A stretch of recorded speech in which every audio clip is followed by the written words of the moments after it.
Bonjour à tous. Début 2023 apporte son lot de nouvelles révélations sur le Covid. En France, révélations sur Véran, aussi sur la nouvelle utilisation des cabinets de conseil aux États-Unis. C'est assez époustouflant aux États-Unis sur la censure autour du Covid qui s'est acharnée et des nouveaux documents confidentiels qui ont été publiés en France comme aux États-Unis. Je vous explique tout cela. Ne comptons pas trop sur la grande presse et les grands médias pour en parler. C'est pour ça que cette vidéo va le faire. Et je vous demande de bien vouloir la faire circuler parce que vous savez, la vérité qui émerge, qui éclate maintenant, ce sont les enquêtes, les procès et la justice de demain. Et même très bientôt. Très bientôt. Et le plus jamais ça. Et le plus jamais ça. Ce qui est quand même l'essentiel de ce combat pour nous-mêmes et les futures générations sont des armes. Cette vérité est une arme pour nous. Nous avons donc besoin de la faire circuler. Vous pouvez également faire circuler l'information en vous abonnant à la chaîne YouTube si ça n'est pas encore fait. Vous cliquez sur le petit bouton s'abonner en dessous. C'est instantané, c'est gratuit bien sûr. Et plus vous êtes abonné, plus les vidéos vont mécaniquement, sans avoir besoin de faire grand chose, circuler grâce aux algorithmes YouTube. Grand merci. Et quand nous serons à 500 000 abonnés sur la chaîne, un demi-million, on le célébrera comme il se doit ensemble. Petit rappel, notre direct cette semaine a lieu exceptionnellement le samedi à 19h toujours, mais samedi, non pas vendredi, samedi 7 janvier donc, 19h sur cette chaîne, je prendrai vos questions en direct. Et évidemment, on regardera l'actualité nationale et mondiale la plus chaude, la plus explosive, la plus brûlante ensemble et on tracera des perspectives pour cette nouvelle année. Je vous attends très nombreux, faites venir également du monde. Je vous attends également aux Patriotes. J'étais hier soir en Côte d'Or, c'était formidable, c'était plein à craquer. Eh bien, je vais continuer mon tour de France et je vous donnerai les prochaines étapes très bientôt. Mais je vous attends, Patriotes. Il faut avoir cette carte orange dans la poche, toujours prête à dégainer pour la vérité, pour la justice, pour la liberté, pour la souveraineté, pour la dignité, pour l'humanité. Ce sont nos très très très belles valeurs qu'on défend ensemble, qu'on habite en métropole, outre-mer ou à l'étranger, on est présent partout. Par contre, on n'a pas d'aide. On a toute l'oligarchie contre nous, tout le système macroniste et oligarchique. Et donc, j'ai besoin de vous. Et je veux que vous apportiez votre conviction, votre force d'âme, votre expérience et votre expertise, votre savoir. Chacun a des choses, connaît des choses particulières. Il faut venir. Vous serez bien accueillis. Vous pouvez adhérer ou reprendre votre adhésion annuelle. C'est la plus d'un an, c'est le même lien. C'est le premier lien sous la vidéo en description. Ce lien est également en commentaire épinglé dans les dernières secondes de la vidéo en cliquant directement sur votre écran. Sous la vidéo en description, vous trouverez un deuxième lien pour faire un don de soutien aux Patriotes nous permettant de financer nos actions. Très très grosse mobilisation s'annonce bientôt nationale. Je vous en parle dans les heures qui viennent, mais on va devoir financer tout cela. On n'a pas un centime de financement public cette année, pas d'aide des banques, rien. Alors on fait, voilà, on fait.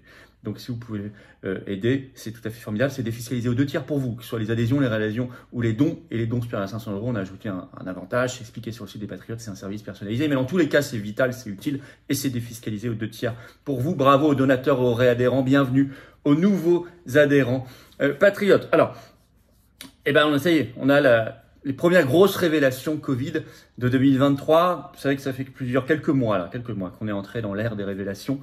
Et ça va continuer, ça va s'accélérer. Ça concerne les États-Unis et la France. Alors, on va commencer par la France.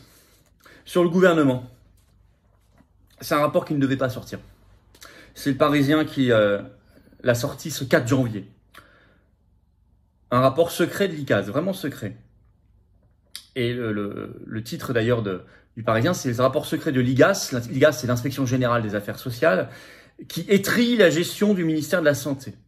C'est un rapport qui est officiellement estampillé confidentiel de 205 pages. Alors, le Parisien a dit qu'il a fallu 2 ans pour le récupérer. Ils ont demandé à l'IGAS qui a dit non. Ils ont demandé à la justice tribunal administratif qui n'a rien fait. Ils ont demandé à la CADA, Commission d'accès aux documents administratifs, qui a dit non. Donc, ils l'ont eu autrement. Sûrement par des fuites internes. Alors en fait, c'est je cite, un audit du ministère de la Santé, donc du temps où c'était Buzyn puis Véran surtout, ministre, durant la première phase du Covid-19. Donc c'est une enquête menée entre juillet et octobre 2020, commandée en juin 2020 par Véran et remise au gouvernement en novembre 2020. Donc ça fait plus de 2 ans, mais vous n'en avez pas entendu parler et pour cause. Au total, 375 personnes pour faire ce rapport ont été interrogées par 4 inspecteurs de l'IGAS. Première très grande bizarrerie, et même le rapport s'en étonne, comme s'il y avait une quasi-volonté de chaos. C'est que la cellule interministérielle de crise, qui normalement est prévue pour ce genre de situation, a été sous-dimensionnée, toute petite, écrit le rapport, et très tardivement activée, seulement le 17 mars 2020, c'est-à-dire le premier jour du premier confinement. Et de toute petite taille. Un bazar sans nom, écrit le rapport. Manque de vision d'ensemble. Plus de 25 organigrammes, je cite, plus de 25 organigrammes entre mars et début juin 2020. Mars, avril, mai, juin. En 3 mois et quelques. Plus de 25 organigrammes. Donc, tout semble avoir été fait pour que la France plonge dans le chaos. Complètement désorganisée.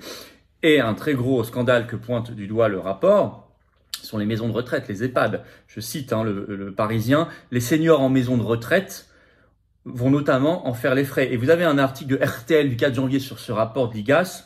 Je cite, autre problème soulevé par le rapport.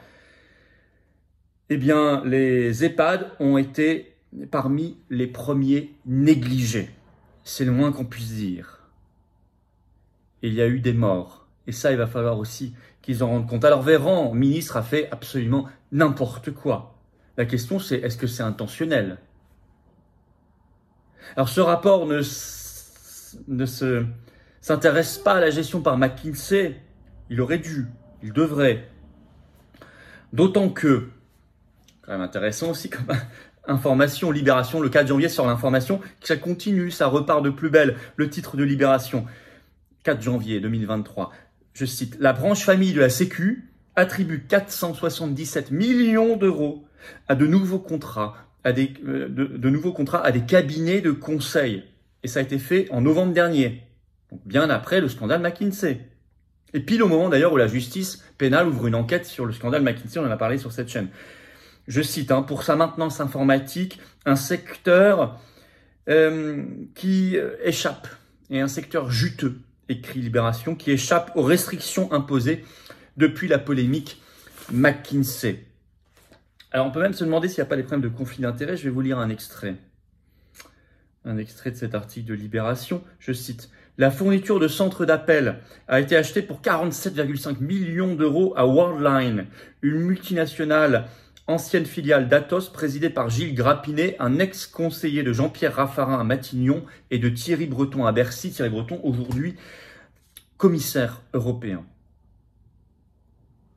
C'est intéressant cette affaire. Il y a même, pire que ça, peut-être même un scandale, écrit Libération, 14,8 millions d'euros dans cet appel d'offres pour une société qui s'appelle Webhelp, pour, je cite, l'externalisation du traitement de flux téléphoniques, qui avait déposé, c'est ce qu'écrit Libération, dans le grand débat, vous savez, l'enfumage après les Gilets jaunes fait par Macron début 2019, dans le grand débat, un rapport recommandant, je cite, de recourir à l'externalisation systématique des services via le privé. Rapport qui avait été fait, écrit Libération, en collaboration avec Altermind, un cabinet appartenant à un proche d'Emmanuel Macron. On est dans le mélange des genres, le copinage, ça tourne en rond, mais il y a de l'argent public derrière. Et ça continue. Et ça, je vous parle de novembre 2022. Pas d'il y a 3 ans. Par ailleurs, écrit Libération, le conseil en informatique n'est pas suffisamment encadré. Ben non, 477 millions d'euros. Bon, première chose. Deuxième chose aux États-Unis sur le Covid, la suite des dossiers Twitter, les Twitter Files, depuis qu'Elon Musk a repris ce réseau social. Je rappelle, sur le social Twitter, je suis @f_Filippo. Si vous y êtes, si vous n'êtes pas encore sur Twitter, allez-y et suivez-moi, n'hésitez pas. Maintenant, c'est beaucoup plus libre, Twitter. Alors là, donc c'est le 3 janvier, le journaliste indépendant Matt Taibbi, donc sous la supervision de Elon Musk, a publié de nouveaux documents sur la gestion du Covid par les États-Unis. Vous allez voir, c'est assez gratiné, notamment sur le degré de censure, très très tôt. Comme si le gouvernement américain craignait des informations sur le Covid. Il censure très tôt, dès février 2020, c'est écrit dedans, par le gouvernement américain et donc Twitter, qui obéit, de toute parole dissidente sur le Covid, la qualifiant immédiatement, je cite, de désinformation russe, tirant parti des préoccupations liées au coronavirus. Et notamment, une nouvelle agence gouvernementale américaine s'est créée rien que pour cela, qui s'appelle le GEC, Global Engagement Center, qui est une, je cite, toute jeune branche du département d'État américain, c'est-à-dire du ministère des Affaires étrangères américain. Bon. Alors, toute personne qui partageait des informations dissidentes sur le Covid était considérée par cette agence américaine qui communiquait avec les cadres de Twitter à l'époque comme, je cite, des personnages et mandataires russes. Et tout compte Twitter, par exemple, était considéré comme personnage ou mandataire russe, de propagande russe. Les comptes, par exemple, qui décrivait le coronavirus comme une arme biologique artificielle. Or, on peut se poser la question. On voit que d'ailleurs on se la pose de plus en plus. Ou bien ceux qui blâmaient, je cite, la recherche effectuée à l'Institut de Wuhan. Ben ça, on a tout à fait le droit et le devoir de se poser la question, surtout quand on connaît les financements de ce laboratoire, qui ne sont pas que chinois. Et la GEC, donc cette nouvelle structure américaine, gouvernementale, signalait des comptes Twitter. Ainsi, je cite une des révélations de ces nouveaux Twitter Files, je cite, la GEC a exigé la suppression de 250 000 comptes Twitter, dont des journalistes et des responsables, y compris canadiens. Et Twitter supprimait énormément de comptes Twitter durant le coronavirus, à la demande de toutes les agences américaines. Je vais vous citer un des tweets. Twitter, c'est le 25e tweet des révélations de Matt Taibbi du 3 janvier. Twitter recevait les demandes de tous les organismes gouvernementaux imaginables, à commencer par le comité sénatorial des renseignements, qui semblait avoir besoin d'être rassuré que Twitter suivait bien la direction du FBI. Les dirigeants se sont précipités pour dire au SSCI, donc à ce comité sénatorial des renseignements, qu'ils avaient bien zappé 5 comptes suite à une demande du FBI. Donc Twitter, en plus, les dirigeants essayaient de rassurer le gouvernement américain en disant « Ne vous inquiétez pas, on obéit bien et on censure tout ce qu'il y a sur le Covid ». Et je cite une autre révélation, les demandes sont arrivées de partout, du Trésor américain, de la NSA, de pratiquement tous les États fédérés américains, du FBI et plus, écrit ce rapport, jusqu'à des choses délirantes, du copinage dans la censure. Je vous lis une autre révélation. Les cadres de Twitter recevaient aussi une variété de demandes étonnantes d'officiels américains qui demandaient de bannir des individus qu'ils n'aimaient pas. Je cite, je lis toujours. Ainsi, un bureau démocrate dont le chef est Adam Schiff a par exemple demandé à Twitter de bannir le journaliste Paul Sperry. Pourquoi? Alors ils mettent en dessous, attention, ils publient les mails internes, ils publient les documents, tout ça c'est sourcé.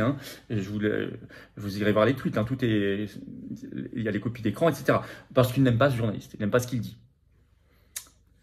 Bon, et je cite ce qu'ils disent, la suite, Twitter a honoré les demandes de presque tout le monde.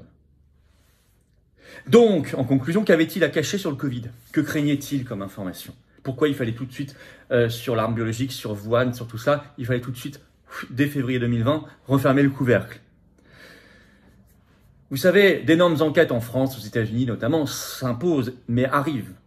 Quand ils auront réglé leurs problèmes de leader à la Chambre des représentants aux États-Unis, ne vous inquiétez pas que les enquêtes vont s'ouvrir immédiatement. Et en France, n'oubliez pas que Buzyn est déjà mis en examen pour mise en danger de la vie d'autrui. Et suite au rapport de l'IGAS, peut-être que d'autres vont avoir quelques soucis, notamment l'un qui fut ministre. Mais en tout cas, que fait d'ailleurs encore Véran, aujourd'hui ministre, puisqu'il est porte-parole du gouvernement, il est ministre. Suite à un rapport pareil, il y aurait déjà 1000 raisons de son départ, mais notamment s'ajoute celle-ci. Qu'est-ce qu'il fait encore ministre? Une vraie question. On est dans une ère de vérité aujourd'hui, et bientôt dans une ère de justice. Et ensuite dans l'ère du plus jamais ça. Parce qu'il faut construire positivement pour l'avenir et les générations qui viennent. On y travaille ensemble. Voilà. Je vous parlerai bientôt d'une très grande mobilisation nationale sur tous ces sujets, sur beaucoup de choses, notamment la question évidemment énergétique aussi actuelle. Mais s'il y a des manifs près de chez vous qui sont bien organisés, allez-y. Que ce soit organisé par les patriotes ou pas, il faut y aller, il faut se bouger partout.